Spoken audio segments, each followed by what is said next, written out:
নমস্কাৰ, মই এইখিনিতে এটা কথা ক'বলৈ কাৰণে লাইভ আহিলোঁ। একচুৱেলি মই অনুষ্ঠান এটাত আছোঁ।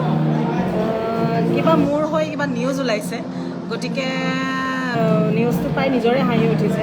প্ৰথম কথা হ'ল, মই নিজৰ কামত গৈছিলোঁ, যিটো নিউজ ওলাইছে নিজৰ কামতে গৈছিলোঁ। তাতে এজন ভাইটি থাকে, এটা এপাৰ্টমেণ্টত এজনেই নাথাকে, বহুত মানুহ থাকে। গতিকে ভাইটিজনৰ ওচৰলৈ নিজৰ কামত, আকৌ গানৰ কামত গৈছিলোঁ।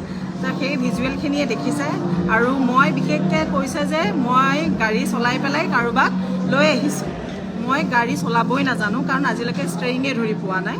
মই আৰু মোৰ মানুহজন আছিলোঁ, আৰু মানুহজনে মই গানৰ কামত গৈছিলোঁ। আৰু বাহিৰত ভাইটিজন মই একেলগে কথা পাতি আছিলোঁ। তেওঁলোকে যোনে ভিজুৱেল লৈছে তেওঁলোকে দেখিছে। তেওঁলোকে মোক সুধিছিলে যে ইয়াতে মোক আহিছে নেকি? মই নাজানো, মই বেলেগ কামত আহিছোঁ বুলি। গতিকে মোৰ ফালৰ পৰা মই ক্লিয়াৰিফিকেশ্যনটোত মই এইটোৱে দিছোঁ যে মই নিজৰ কামত গৈছিলোঁ। মোৰ কোনো কাৰোৰ লগত সম্পৰ্ক নাই তেনেকুৱা ধৰণৰ মানুহখিনিৰ লগত। যেতিয়াই পাইছোঁ জাষ্ট হাই হেল্ল', আৰু আজিলৈকে এনেকুৱা ধৰণৰ কৰা নাই।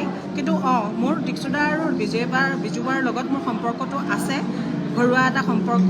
কিন্তু মোৰ যাৰ লগত সাঙুৰ খুৱাইছে তেওঁলোকক মই মোৰ গাড়ীত উঠাই নি পেলাই ক'ৰবাত থৈছোঁ বুলি কৈছে, সেইটো একদম মিছা।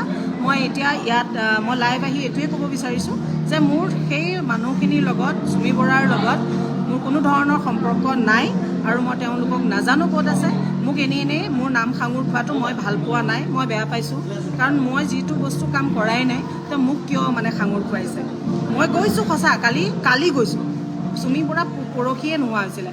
কালি গৈছোঁ মাত্ৰ মই বাবনৰ কাম, কাৰণ বাবনে কাম কৰে, সেইকাৰণে মই কামৰ কাৰণে গৈছিলোঁ। গতিকে মই ইয়াত ক্লিয়াৰলি কৈছোঁ যে মই কাকো ৰক্ষণাবেক্ষণ দিয়া নাই, আৰু মোৰ এইটোৰ লগত কোনো ধৰণৰ সম্পৰ্ক